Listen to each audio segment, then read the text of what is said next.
ልጆች ቀስ በሉና የቤተ ክርስቲያንን ምግባር ተማር።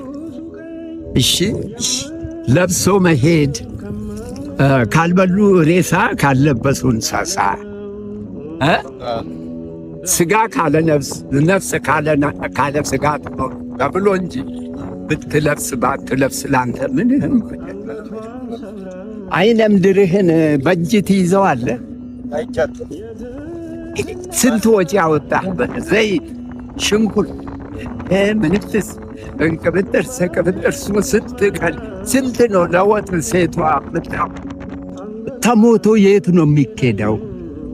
መግቢያው የት ነው? አየሆ የምድሩን ይኸው አሁን ስንሄድ አባጣ ጎባጣ ያሳ 10ቱ ቃላተ ኦሪት 6ቱ ቃላተ ኦሪትን ወንጌልን ፈጽመናል እና ታዲያ መግቢያችን የት የት ነው መግቢያ? እሳት ቢሉ ደግሞ ይሄኛ የምናነደው አይደለም። መሬት አትችለው። እቺ መሬት እቺ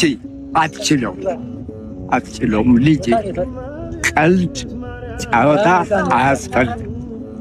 ብትችል ስጥ፣ ባትችል እችን ጸሎት አለ። በልተህ ደግሞ ስትነሳ አቤቱ የነፍሴና ሥጋዬ ፈጣሪ እግዚእነ ኢየሱስ ክርስቶስ ሆይ ይህን ሰጠኸኝ የተመገብኩትን ምግብ ለጤናና ለፍቅር አድርግልኝ። ነገር ግን ለትዕቢትና ለኃጢአት መስሪያ ኃይል ማገኛ አይሁንብኝ።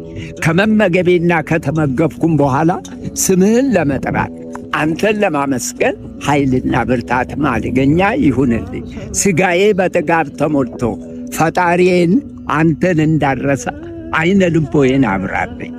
ይችን በልተህ ከተነሳ ይሄንን ገና ምግቡ ከመቅረቡ በፊት ብሎ ያንን በፊት ጸልየ እሺ፣ አሜን። አቤት ጌታዬ፣ አቤት እግዚኦ ብላችሁ ጸልዩ። ይህን ካረጋችሁ እንግዳ ነን። ዕድሜ ለምናለው ሙቼ እስክበሰብስ ላምን ከጥጃዋ ካገናኘው ንጉሥ በስባሽ። ይኸው አሁን ቅድም የሞቱ በቃሬዛ ሲትሄዱ አይታችኋል። በቃ ይችላል። አሁን ዛሬ ማደራችንን እናውቃለን። በቃ ይችላል።